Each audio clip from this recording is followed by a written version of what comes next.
Bonjour tout le monde. L'Afrique est un continent qui regorge d'histoires, de mythologie et de culture. Et j'ai remarqué dernièrement que ça faisait assez longtemps que je n'avais pas fait de vidéo sur un mythe africain. Alors aujourd'hui nous allons parler d'un esprit de l'eau qui est commun dans le folklore de plusieurs cultures à travers l'Afrique.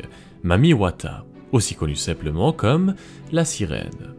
Je vais vous parler de ses origines, malgré la grande difficulté à repérer exactement quand est-ce que les mythes à son sujet ont commencé, les histoires à propos d'elle et son impact dans la culture moderne. Donc, comme je le disais, il est assez difficile de savoir exactement quand est-ce que les mythes à propos de Mami Wata ont commencé, puisqu'elle est présente dans une multitude de cultures à travers l'Afrique.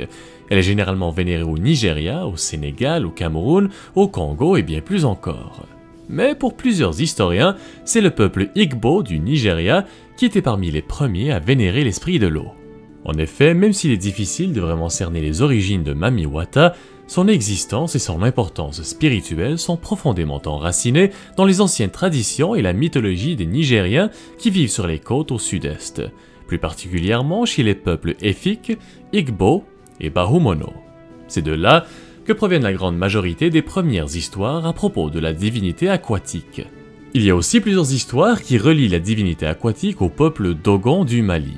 Dans le mythe de création du peuple Dogon, il y a plusieurs histoires qui font référence à Mami Wata et retracent donc son origine à au moins 4000 ans avant Jésus-Christ.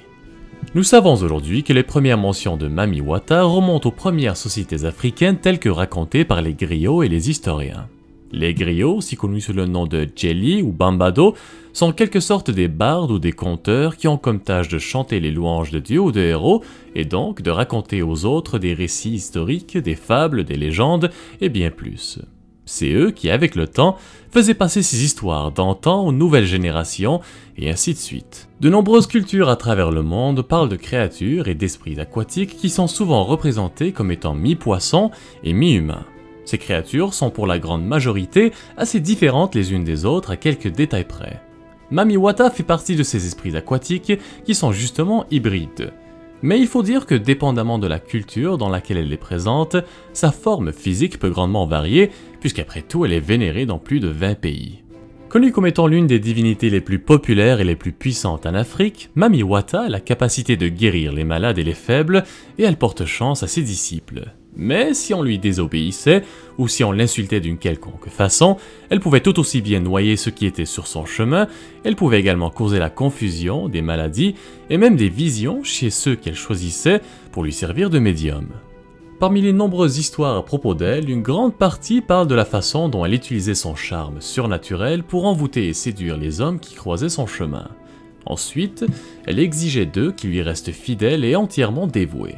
Si ces hommes lui obéissaient, elle les récompensait avec de grandes richesses et du succès dans leur vie. Par contre, s'ils refusaient de se plier devant elle, elle les punissait sévèrement. Mami Wata est une divinité qui est vénérée dans plusieurs cultures différentes, et c'est pour cette raison que sa description physique varie aussi assez souvent. Elle dépend entièrement de la culture dans laquelle elle est présente. Parfois, elle est décrite comme une femme de grande beauté, aux longs cheveux denses et aux yeux envoûtants, et dans certaines cultures, elle est même décrite comme une femme surnaturelle avec un corps à 100% humain. C'est-à-dire qu'elle avait 2 jambes au lieu d'une queue de poisson et qu'elle arbore plusieurs bijoux colorés autour d'elle. Mais généralement, on la reconnaît plus souvent sous sa forme hybride mi-humaine, mi-poisson. Elle est souvent représentée dans les œuvres d'art avec un long serpent enroulé autour d'elle et un miroir dans la main. Ce miroir est censé représenter le côté mortel du monde et le côté spirituel. Pour ce qui est des histoires et des légendes reliées à Mami Wata, il y en a bien évidemment des tonnes en raison de sa grande popularité. Aujourd'hui, je vais donc vous parler d'une histoire assez populaire dans le folklore du Nigeria. Un jour, un pêcheur qui en temps normal était très talentueux et qui pouvait attraper des poissons dès les premières heures se retrouvait à attendre une éternité sans qu'un seul poisson ne morde à l'appât. Ce jour-là, le courant était inhabituellement calme, le vent ne soufflait pas du tout et l'odeur salée de l'océan était le seul signe qu'il était vivant. Finalement, après plusieurs longues heures d'attente, il avait fini par attraper quelque chose. Le poisson qu'il était en train de remonter était beaucoup plus fort que tous les autres qu'il avait pêchés auparavant.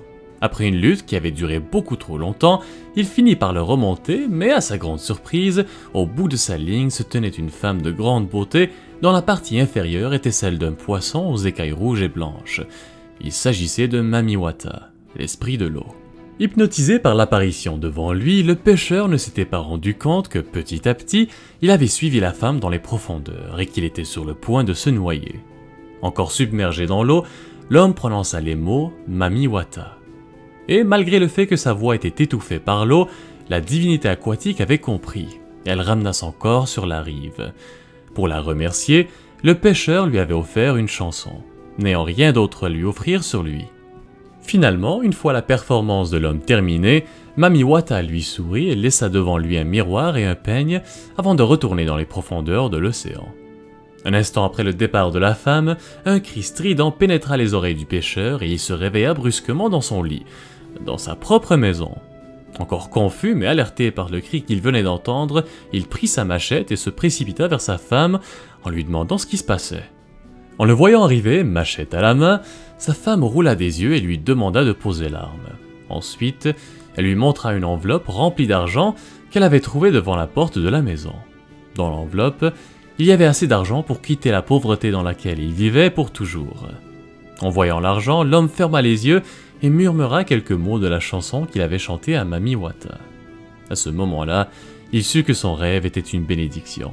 Aujourd'hui, la popularité de l'esprit de l'eau est si importante que dans les régions côtières du Bénin, du Ghana et du Togo, Mami Wata fait partie des divinités les plus importantes.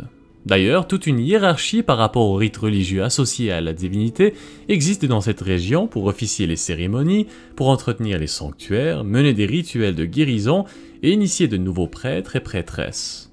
Pour ce qui est de la culture populaire moderne, Mami Wata est un sujet qui revient assez souvent dans l'art, la fiction et la musique, non seulement dans l'Afrique de l'Ouest et centrale, mais également dans les Caraïbes. Plusieurs artistes semblent particulièrement attirés par son image mystérieuse et plusieurs peintures et sculptures à l'effigie de l'esprit sont créées en son honneur un peu partout. Elle figure également dans l'art populaire d'Afrique, avec son image souvent ornant les couvertures d'albums de musique, de murailles et bien plus encore. Alors voilà, ceci conclut donc la vidéo à propos de Mami Wata, j'espère qu'elle vous a plu et que vous en savez maintenant un peu plus sur cette divinité aquatique africaine. Si c'est le cas, n'hésitez pas à partager la vidéo et à vous abonner à la chaîne et à laisser un commentaire sous la vidéo. Ça aide beaucoup et c'est toujours très apprécié. Sur ce, je vous dis à très bientôt pour encore plus de mythes, de légendes et d'histoires.